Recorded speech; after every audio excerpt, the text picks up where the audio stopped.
Nous quittons l'actualité. Journaux pour parler d'une pathologie particulière, la moelle épinière occultée. Nous le faisons avec un invité qui nous a rejoint en studio, le neurochirurgien Vanni Veronesi. Bonjour et bienvenue professeur. Parlons de cette moelle épinière ancrée occulte, de ce qu'elle est, de sa pathologie et des raisons pour lesquelles elle est si difficile à diagnostiquer. La moelle épinière ancrée occulte est une pathologie rare qu'il faut distinguer de la moelle épinière ancrée qui est plus connue.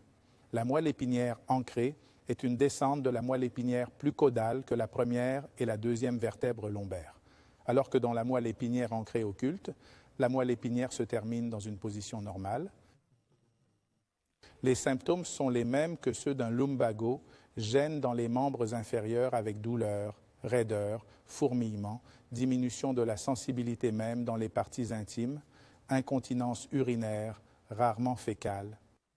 Je parle de patients adultes, alors que l'incontinence urinaire est prévalente chez les enfants.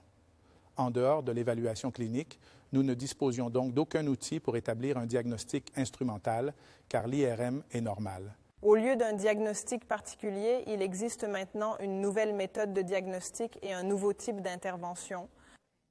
Nous avons donc suivi ce que des collègues de l'Université d'Hiroshima ont publié en 2013, qui ont utilisé l'IRM, mais dans une position particulière, le patient étant couché sur le ventre. Cela nous permet de voir la position du phylum terminal et des racines nerveuses, ce qui nous permet de savoir quels patients sont les plus susceptibles de bénéficier d'un traitement chirurgical. Et précisément, vous avez aussi un type de chirurgie qui n'est pas particulièrement invasif, tout à fait à la pointe de la technologie par rapport au type de chirurgie traditionnelle qui est pratiquée dans ces cas. Nous sommes sur le point de publier cette chirurgie mini-invasive dans une revue scientifique internationale, car elle n'a jamais été décrite auparavant. Une petite incision est pratiquée dans la peau, une membrane est enlevée, sans ablation de tissu osseux, en dessous duquel se trouve le phylum terminal que l'on dissèque pour le séparer des méninges. L'opération classique consistait à enlever une partie des vertèbres et à ouvrir les méninges. Le caractère invasif de l'opération entraîne une augmentation des complications. Au lieu de cela, en 25 minutes d'anesthésie locale, nous disséquons la partie extradurale du phylum terminal. 1 heure plus tard, le patient est sur pied et le lendemain, il rentre chez lui.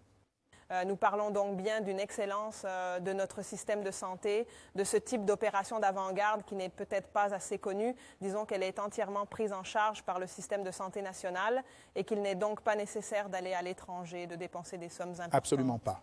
Nous avons commencé à traiter cette pathologie en 2010. C'est le docteur Genitori de l'hôpital Meyer de Florence qui, en 2007, a ajouté l'IRM lombaire en position couchée à notre protocole.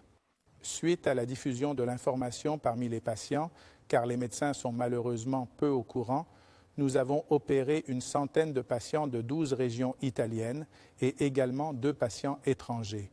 Le dernier, un Hongrois, qui a reconnu notre centre d'excellence grâce à la loi transfrontalière européenne, est venu en Italie et nous l'avons opéré. Puis à l'hôpital de Faenza.